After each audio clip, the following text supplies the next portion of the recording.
गई। हर देश के पास एक आर्मी होती है, पाकिस्तान की आर्मी के पास एक देश है। बिल्कुल जरूरत हमको है जिससे कि वो हम पाकिस्तान को काबू में रख सकें। क्योंकि अभी तक हम लोग क्या था कि डिफेंसिव मोड पे रहते थे, लेकिन क्या अब पिछले एक दशक में आप देखते हैं कुछ परिवर्तन इसके? बहुत परिवर्तन है। पाकिस्तान पे अटैक था, लेकिन परवाह किए बगैर हमने बालाकोट किया। उड़ी आपसे पाकिस्तान ने कोशिश की, आपने सर्जिकल स्ट्राइक कर दी। चाहे तुम 72 हुरों के पास जाओ या तुम वैकुंठ लोग जाओ, लेकिन यहाँ तुम्हें रहने का कोई अधिकार नहीं।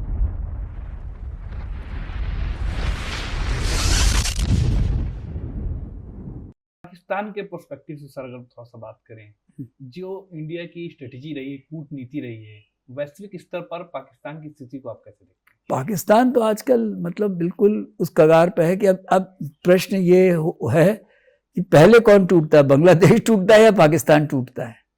क्योंकि पाकिस्तान में जिसको कहा जाए कि गवर्नमेंट ऑफ द डे की रिट बलूचिस्तान में बिल्कुल नहीं चल रही है, खैबर पख्तूनख्वा में बिल्कुल नहीं चल रही है। सिंध का भी वही हाल देखने सिंध में पूरी तरह भी नहीं है, लेकिन सिंध में भी वो हालत बनती जा रही है। पीओके में कोई नहीं है उनकी, तो ले दे के उनके पास बचा पंजाब। तो ये कैसे चलेगा? और इसका जो सबसे बड़ा नुकसान हुआ है, क्योंकि उन्होंने आपके साथ जो किया उसके चलते 26/11 जो उन्होंने आपके साथ किया, उसके बाद से धीमे धीमे करके आपने उनकी ट्रेड रिलेशंस जो घटे हैं। अभी भी उनके सामान कहाँ से दुबई होके जा रहा है, तो जो चीज़ 2 रुपये में मिलनी चाहिए वो उनको 20 रुपये में मिल रही, क्योंकि वो दुबई से घूम के आ रही है। ज़रूरत तो है ही आपको, जरूरत है, और ट्रांसपोर्टेशन की प्रॉब्लम होगी। तो ये चीज़ के चलते आज की तारीख में फिर, क्योंकि ये FATF की ग्रे लिस्ट में आ गए, इंडिया के ही एफर्ट से आए, इंडिया के जो फ्रांस और अमेरिका के सपोर्ट से ग्रे लिस्ट में आ गए। और ग्रे लिस्ट में आने से उनको जो सबसे बड़ा नुकसान हुआ, तो उनकी तो जो कुछ भी रही बची कसर थी जो ट्रेडिंग की, वो भी बंद हो गई।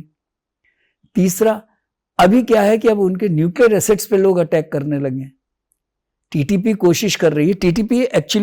TTP और बलूचिस्तान में थोड़ा सा फर्क है।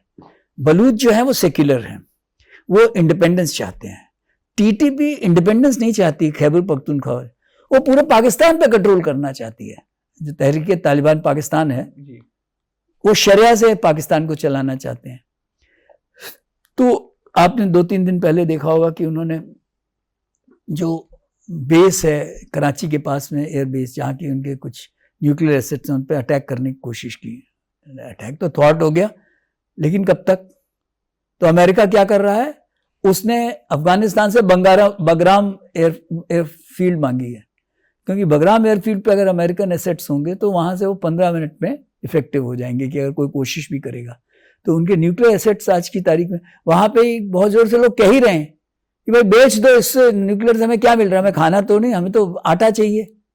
तो उनके आज की तारीख में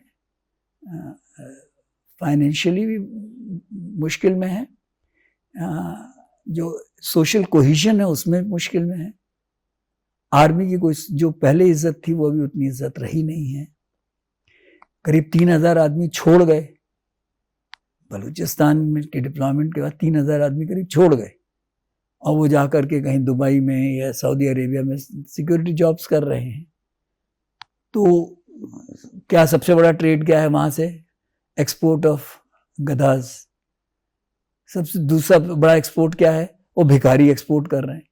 तो उनकी फाइनेंशियल हालत, मुझे कभी कभी अफसोस होता है कि जो एक बेवकूफ़ पॉलिटिकल लीडरशिप ने एक देश का भट्टा बैठा दिया है। क्या जो सिचुएशन अभी दिख रही है, पाकिस्तान बढ़ता हुआ भी नजर आ रहा है? बिल्कुल बिल्कुल। जो हालत है आज बलूचिस्तान में, पाकिस्तान गवर्नमेंट की कहाँ कुछ नहीं, कोई ट्रेन हाईजैक कर ले रहे हैं, ट्रेन हाईजैक अगर कर ली तो और क्या चाहिए। इसी तरह खैबर पख्तूनख्वा में भी कुछ नहीं है उनका, कोई नहीं सुनता उनको।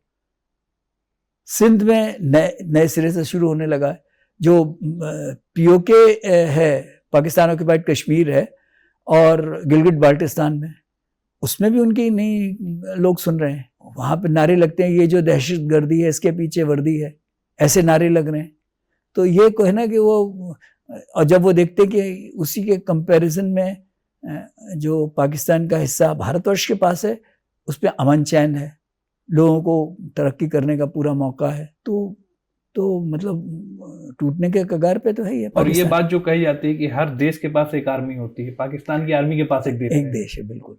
वो लोग कहते ही थे कि 3 ए उसको चलाते हैं, अमेरिका, अल्लाह और आर्मी। आज की तारीख में लेकिन वो उनकी स्ट्रेंथ भी थी।